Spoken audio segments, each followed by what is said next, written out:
Hello students. So this is our part 5 session for the chapter atoms. So now we shall go for further aspect of this chapter. So by taking the basic ideas and all the information from from the previous class, by considering all that information into an account, now we shall go for further aspect of this chapter. So as you know that in my previous class I was explaining about atomic spectra concept. Thereby we saw that hydrogen is the simplest atom.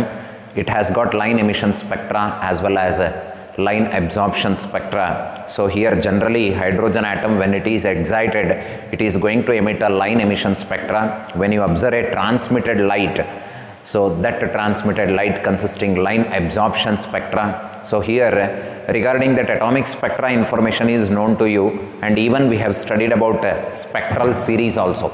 So now and in the spectral series concept we found one empirical formula proposed by the person Balmer, and later on further explanation for the line emission spectra or spectral series of hydrogen atom was found by Lyman, Paschen, Brackett and Pfund, and there we expressed one equation how to calculate the wavelength of the spectral lines. So is it only that equation will helpful for calculating wavelength? Is it how we can find frequency of the spectral lines with the help of that equation? So therefore just you can recall Balmer empirical formula. Just you can recall Balmer empirical formula here. Balmer empirical formula for calculating the wavelength of a spectral lines. For calculating the wavelength of a spectral line, he proposed that the equation 1 by lambda is equal to R into 1 by 2 square minus 1 by n square. So where n is 3, 4, 5 like that. So we know that. So what we know that the velocity of a light, suppose if c is the velocity of a light, so we can relate velocity of a light with respect to the frequency of the light as well as wavelength like this. So here 1 by lambda can be written as what? So 1 by lambda can be written as c by nu, nu by c, nu by c.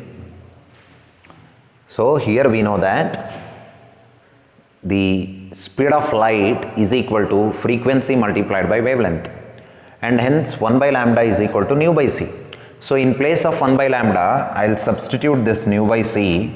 Nu is frequency of the light, c is speed of the light, that is R into 1 by 2 square minus 1 by n square, or else nu is equal to Rc into 1 by 2 square minus 1 by n square, where R is Rydberg constant, that small c is the speed of light. Okay, so this is nothing but the what? A formula for finding the frequency of the spectral line corresponding to the Balmer series. Balmer series. In place of this 2, if you substitute 1, it becomes for Lyman series. In place of this 2, if you put 3, it becomes Paschen series. In place of 2, if you replace by 4, it becomes Brackett series. If you put 5, it becomes Pfund series, and this will be the frequency corresponding to that series. Okay, so concept is very simple. So try to go through the previous class and try to go through the previous video lecture, and thereby you can understand about this empirical formula and this simple relation. And for today's class, what we supposed to discuss means, for today's present class, I would like to discuss the next part of this chapter, that is Bohr atom model. For today's class, we have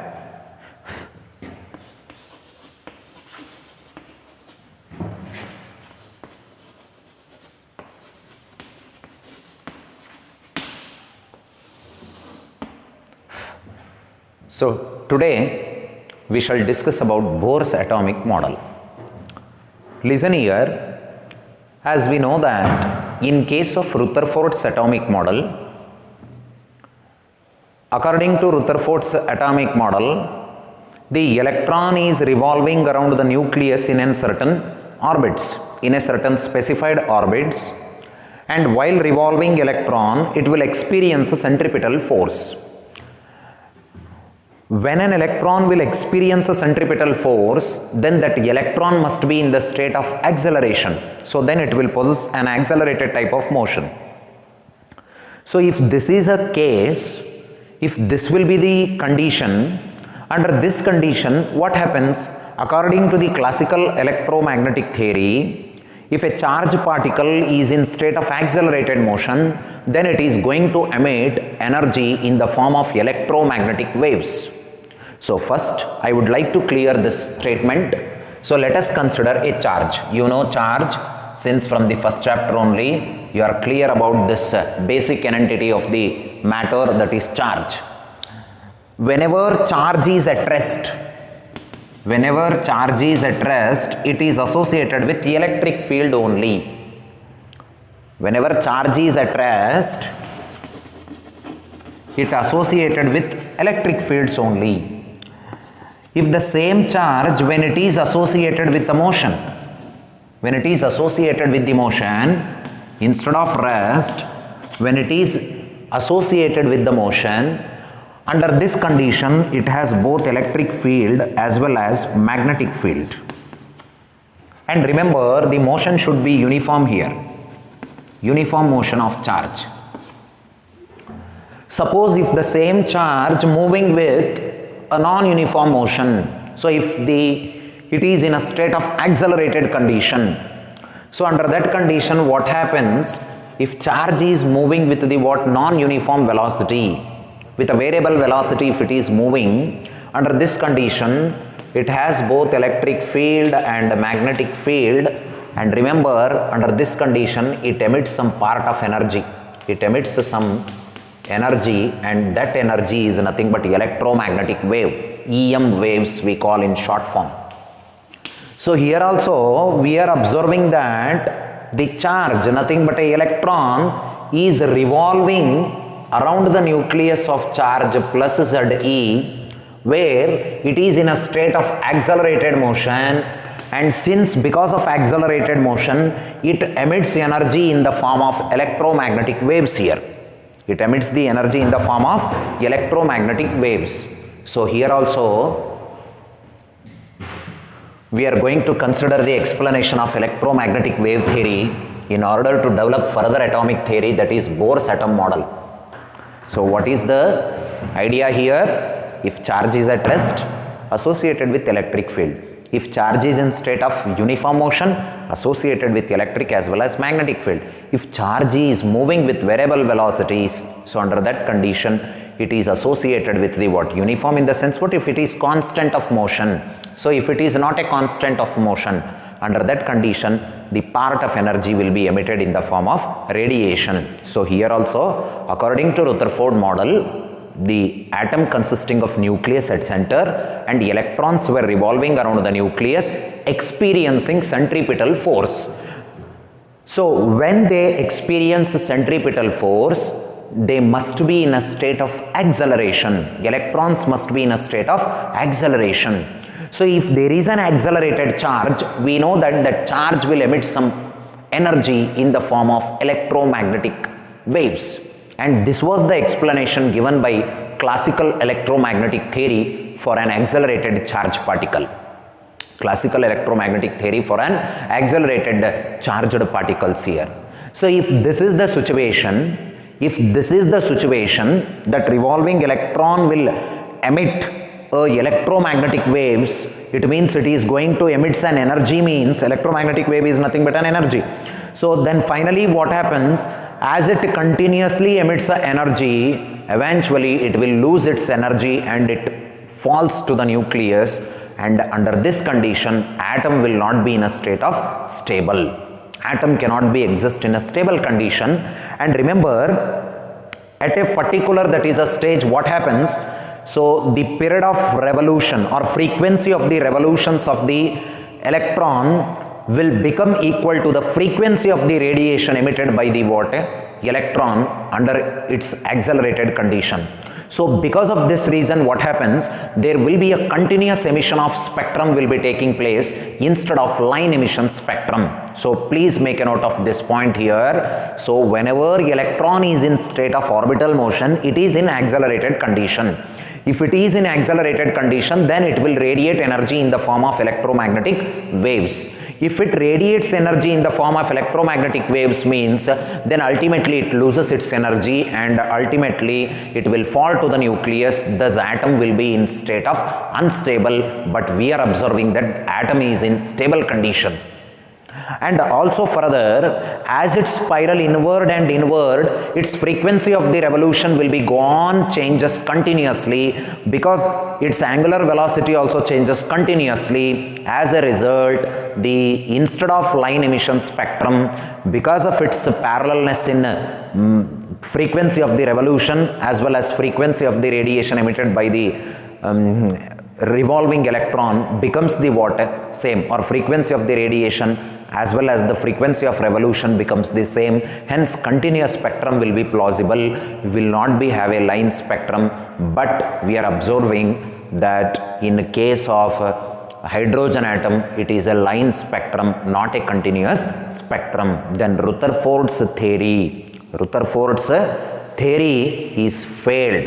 Rutherford's theory is failed in order to give the exact explanation about the stability of the atoms. This is the first point. So what are the limitations of Rutherford's atomic theory means? This theory could not explain for the stability of the atoms. So it takes according to classical, with the help of classical electromagnetic theory, it was giving explanation like this for atom. Okay, atom cannot be stable condition. So but this cannot be true. So atom will be existing in an stable condition. They are not in an unstable condition. Hence Rutherford's atomic theory finds limitation that it is unable to explain the what? The stability of the atom as well as a line emission spectra. It cannot explain the line emission spectra observed for the atoms of some different elements. So it is explaining that continuous emission spectra is possible. So of course it is not possible that we have observed already hydrogen atom will exhibit line emission spectrum. Then because of this reason, in the year 1913, Niels Bohr developed his atomic model by taking the newly developed quantum mechanics concept into the consideration. He proposed his atomic model based on the quantum hypothesis. Okay, so one of the branch of physics, it is nothing but quantum physics is one of the branch of physics. It comes under modern physics only. So it is also dealt with the study of structure of atoms.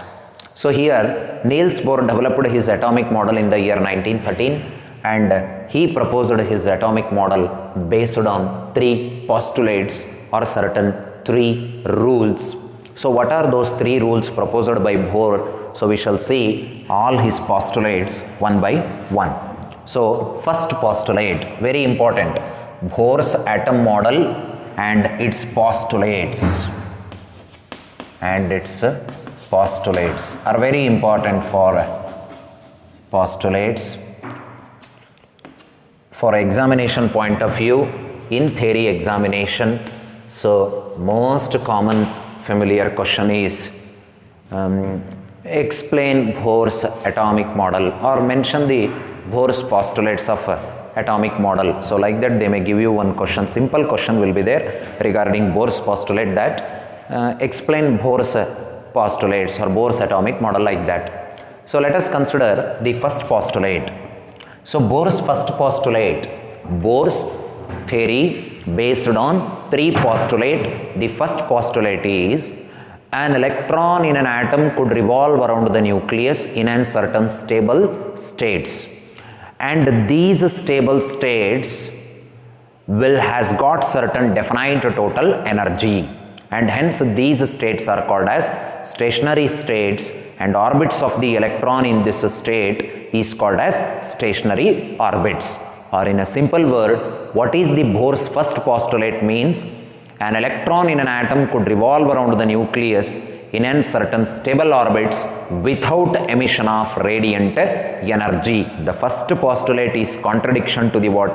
Sorry, not a contradiction. So here the first postulate of Bohr's theory is in against with the what Rutherford's atomic model that. So what is the first postulates of Bohr's theory here? So here Bohr's theory explains in his first postulate that an electron in an atom could revolve around the nucleus in a certain stable orbits without the emission of radiant energy. So according to this postulate, if an electron is revolving in an orbit means its energy will be a stable. It cannot emit any kind of energy. It is fixed with the what certain particular amount of total energy, and that state or that orbit is called as stationary orbit. So that orbit is called as stationary orbit. So here first postulate tells about existence of stationary orbits. So what are stationary orbits means? The stationary orbits are nothing but the what? Orbits of an atom having some definite total energy, and if electrons are revolving in such orbits, then it is called as stationary orbits. So first postulate tells about existence of stationary orbits in an atom. So according to the first postulate, atom consisting certain stable states, atom consisting say atom nucleus. So this is the orbit means this orbit has got some definite total energy, and hence this orbit is called as a stationary orbit. So next, second postulate, an electron revolving around the nucleus only in those orbit ಎಲ್ಲಿ electron revolve ಆಗ್ತಾ ಇರ್ತದೆಯೋ ಅಂಥ ಆರ್ಬಿಟ್ಗಳಲ್ಲಿ angular momentum is integral multiples of h by 2 pi. So what is the second postulate here? An electron in an atom could revolve around the nucleus only in those orbit for which the angular momentum is integral multiples of nh by 2 pi. So angular momentum will be equal to what? It is the product of linear momentum and the position vector from the, that is nothing but r will be the distance of that electron from the what? Center of the atom. So that is from nucleus. So here mv is linear momentum. So therefore L is equal to mvr, and this mvr will be equal to what? nh by 2 pi, integral multiples of nh by 2 pi, where n can have a choice 1, 2, 3, 4 like that.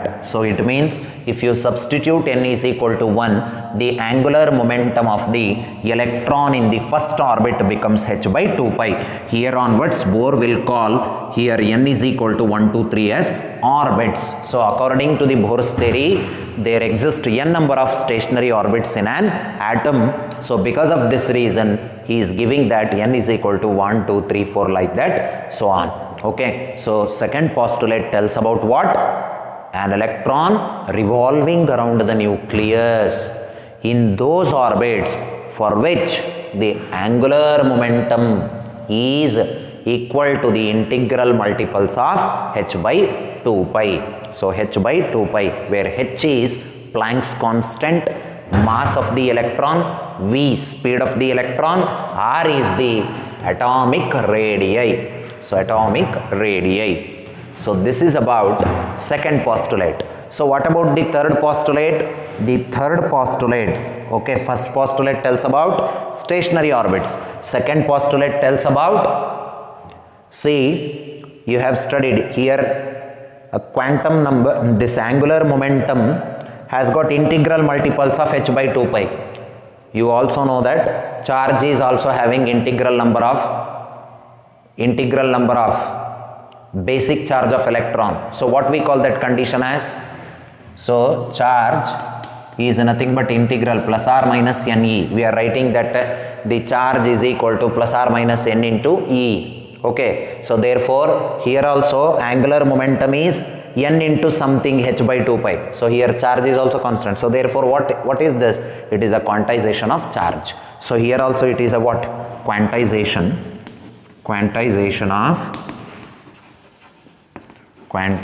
of yes, angular momentum. Angular momentum means angular momentum has got some selected possible values depending upon the number of orbits, depending upon the orbit. First orbit h by 2 pi, second h by pi, because 2h by 2 pi, that is h by pi, 3h by 2 pi, like this. So this is nothing but quantization of angular momentum. It tells about quantization of angular momentum. So which postulate? Second one. So next we shall go for third postulate. What is the third postulate here? When an electron makes a transition from stationary orbit of higher energy state, very important, listen carefully. When an atom makes transition from a stationary orbit of higher energy state to a stationary orbit of lower energy state, during this it emits the energy in the form of a photon. So it means the energy of the emitted radiation consisting of a photon packets of energy, and each packets of energy associated with the what? H nu. E is equal to h nu. So what is the third postulate?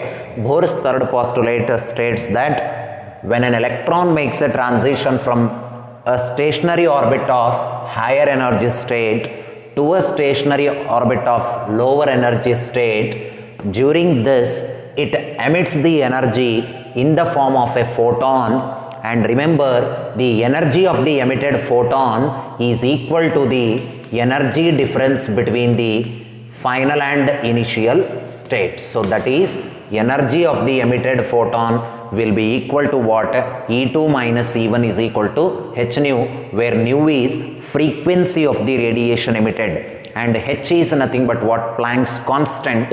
E2, energy of the second stationary orbit, here E1, energy of the first stationary orbit. So this is about the what? Bohr's atomic model. So what is the Bohr's atomic model here? The Bohr is proposing his atomic model by considering the quantum mechanics concept into the consideration. So with the help of that, he is going to propose his atomic model based on three postulates. We call those postulates as Bohr's postulates of his atomic model, or Bohr postulates of atomic model. So first postulate is what? Tells about stationary states existency of stationary states. It tells about the stationary states of atom, and these stationary states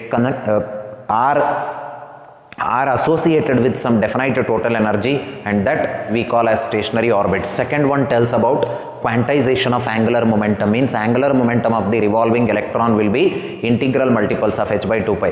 And the third one will tells about the what? The energy radiation emitted by the electron as it jumps from higher energy state to the lower energy state, and that energy will be equal to what? Difference of initial and final state. Okay, is it clear? So this is the very important aspect for the examination is concerned. So just you can remember these three postulates. Very simple postulates are there. Okay, and examination point of this, it is very important. So next, after this Bohr's atomic model, next we have to go for further concept developed by the Bohr, and what are those concepts we shall study right now. So next,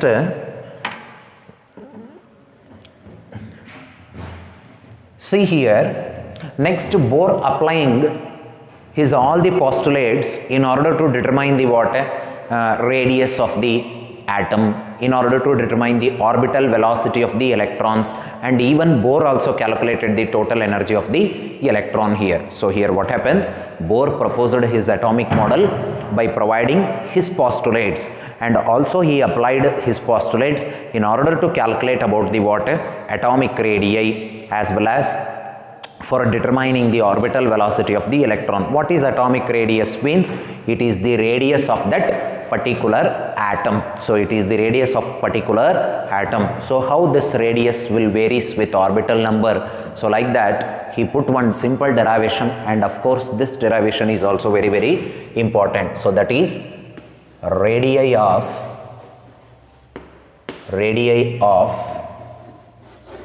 stationary orbits.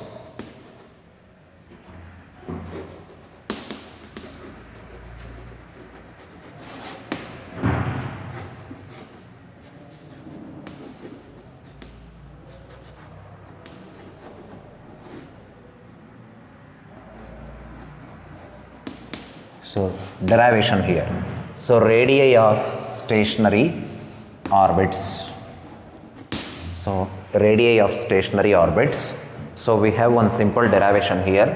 We are going to study that derivation. So please go through that derivation because it is a very important one. So consider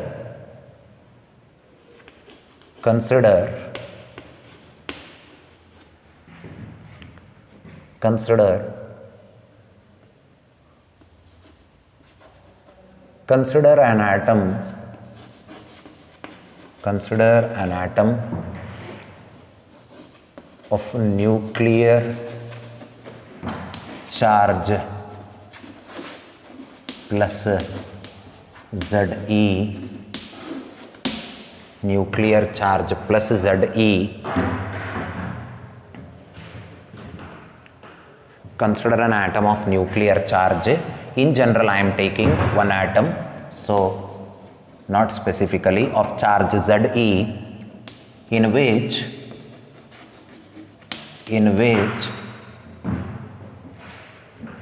an electron of mass m,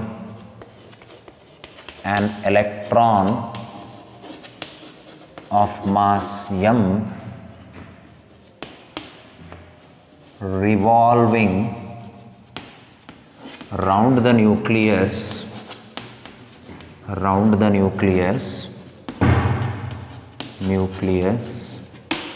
in an circular orbit of radius r,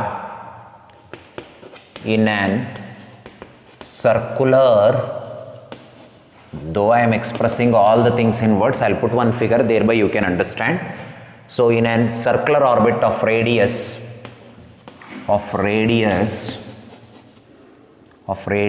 r, then the electrostatic force, yes, it of course experience what? Electrostatic force of attraction.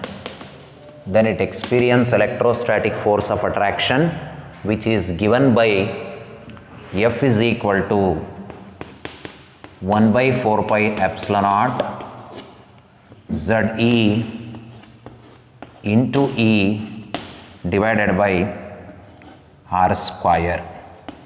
Yes or no? So consider atom.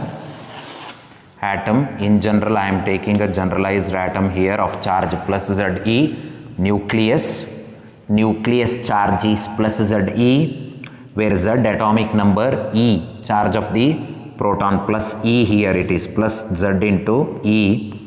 So and here electron is revolving, so this is nothing but orbital radius r, and here we are obtaining expression for this orbital radius. So according to Bohr theory, atom consisting certain number of orbits. So how to find their radius? So hence, in order to find their radius, Bohr is providing a mathematical proof or mathematical expression, and that mathematical expression is nothing but our today's concept, radii of stationary orbits. So since please copy this. So because I am finding less space here to write, so I'll erase everything except mathematical equations I'll put here. So since, what is the concept here? Electron is revolving around the nucleus of charge plus Ze.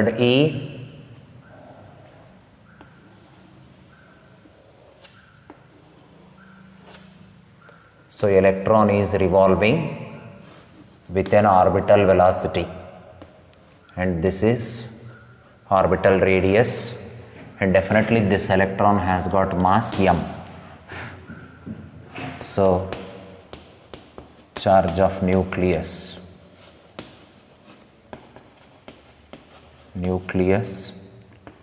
r orbital radius and m mass of electron.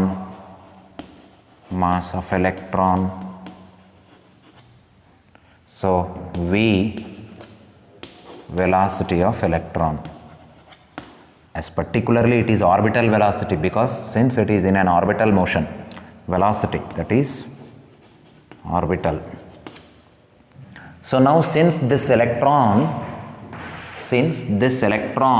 is revolving, so then it will experience a force of attraction, that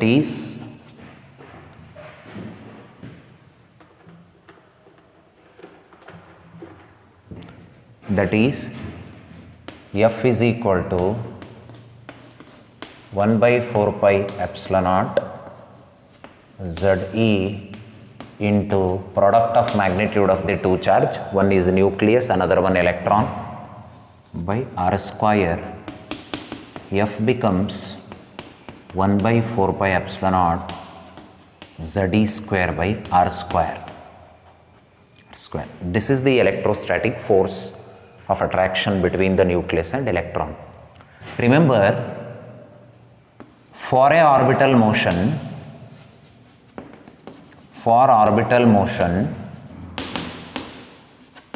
of electrons, so to keep the electrons in an orbital motion, what is required? Centripetal force. Electrons must experience centripetal force. And where is this centripetal force? The electrostatic force between the nucleus and electron is the provider of centripetal force to have a revolutionary motion. So therefore, for orbital motion of the electrons, write down here, you have to write, for orbital motions of the electrons, the centripetal force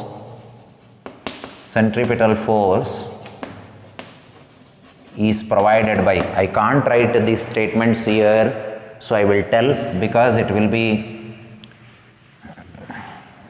so many mathematical steps are there.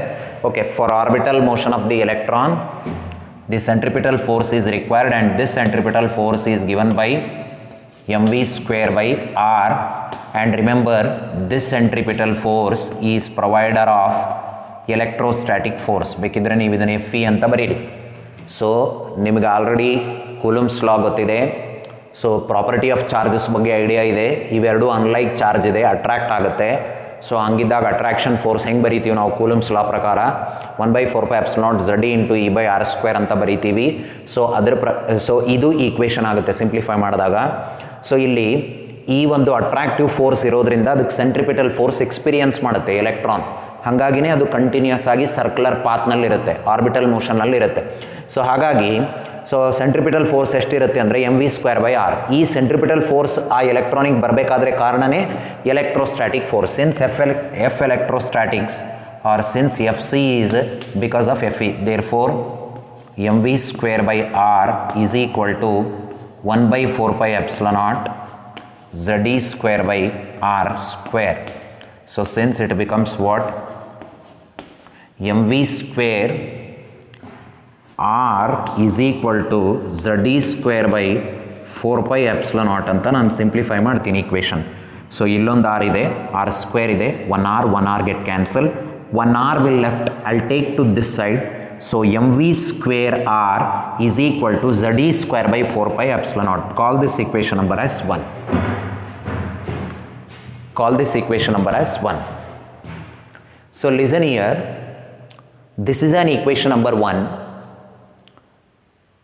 Now, according to Bohr's theory, if electron is revolving in an orbit, means definitely for that orbit the angular momentum is quantized. So it means angular momentum L is equal to mvr, L is equal to mvr, and which is equal to what? nh by 2 pi. So according to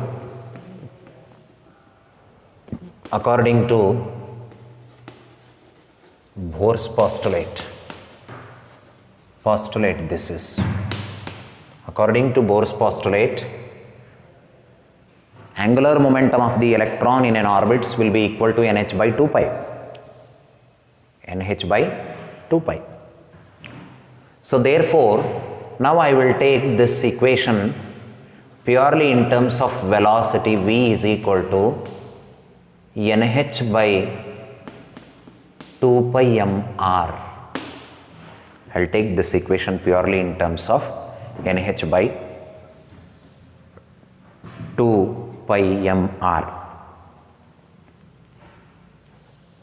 Now, substituting this value of V of equation 2 in equation 1, substituting value of V from equation 2 in equation 1, so what it becomes? M into n square h square divided by 4 pi square m square r square.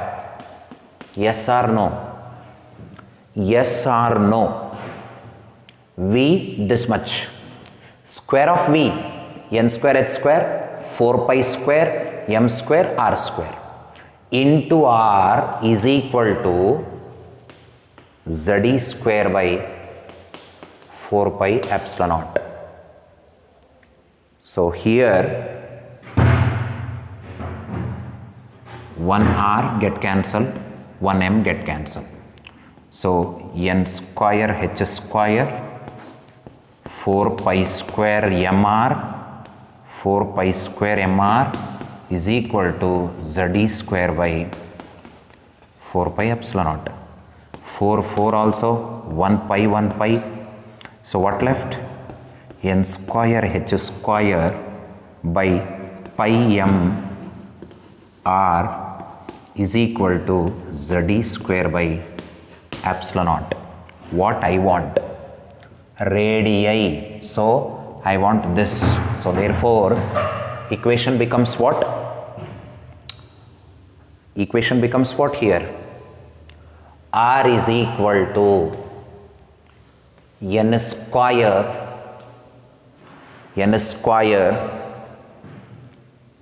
h square epsilon naught divided by pi m z e square. So pi m, just I'll take cross multiply ಮಾಡ್ಕೊಳ್ರಿ. ಏನಾಗುತ್ತೆ ಇಲ್ಲಿ ಈ ಕಡೆ ತಗೊಂಡು ಬಂದಾಗ ಇಲ್ಲಿ n square h square epsilon naught is equal to pi m r z e square. I want r. So r equal to n square h square epsilon naught divided by pi m z e square ಅಂತ ಬರುತ್ತೆ. So n is what? It varies. If I take 1, it becomes what? Radius of first orbit. And remember, h Planck's constant 6.624 into 10 raised to minus 34 joule second. Epsilon naught, permittivity of free space. So pi, that is also a constant. Mass of the electronium, z atomic number corresponding to hydrogen atom. If you apply, z become 1. E, charge of the electron.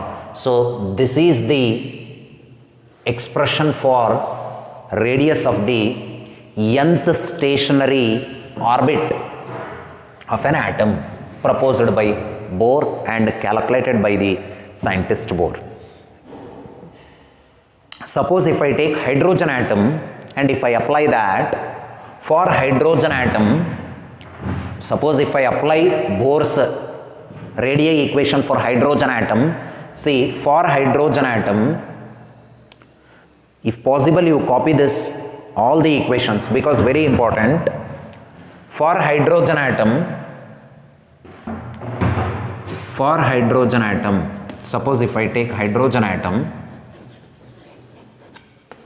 for hydrogen atom Z is equal to 1 atomic number.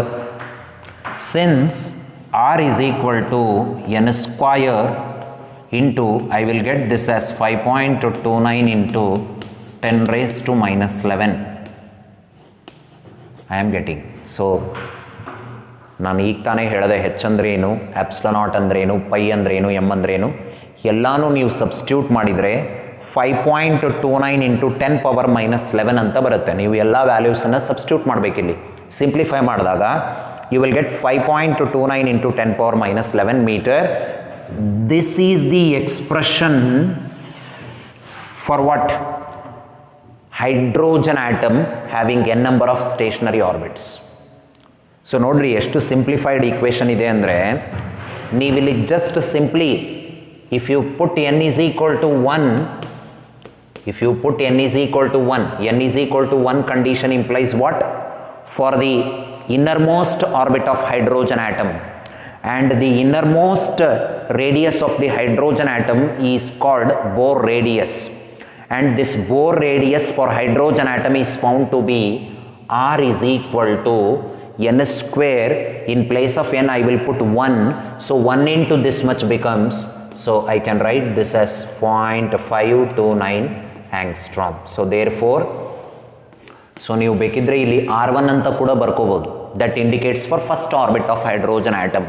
So if you put 2 square 4 into this value will give you radius of second orbit. So this is the 0.529 angstrom is the value for innermost radius of hydrogen atom, and that innermost radius of hydrogen atom is called as Bohr radius. So like this derivation is important for the board examination. For 5 marks they have asked that obtain the expression for radii of a stationary Bohr orbit. So in general this equation is for nth stationary orbit. So why this nth stationary orbit like that?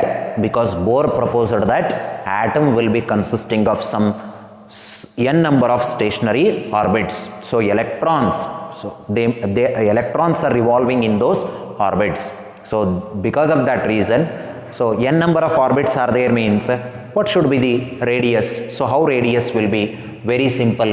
Once if you look at this equation, this complete bracket thing is constant. So R is proportional to what we are finding? So we are finding that radii of a stationary orbit, R is proportional to the what? Square of n. It is not eta. N square. So what is the n? We are taking n is equal to what here? 1, 2, 3, 4 like that number of stationary orbit. It means this is for first orbit, you think this is the radius. Suppose if you take for second orbit, this will be the radius. If you take third orbit, radius go on increases. So that is the reason radius is directly proportional to the square of this natural number. 1, 2, 3, 4 are nothing but number of orbits only. So they are nothing but natural numbers only. Orbits are existing in the what? As 1, 2, 3, 4, and radius is proportional to the square of the natural number. Okay. So with this derivation I conclude today's class. Thank you, and in our next class we shall proceed the further aspect of Bohr's atomic theory. Okay. Thank you once again.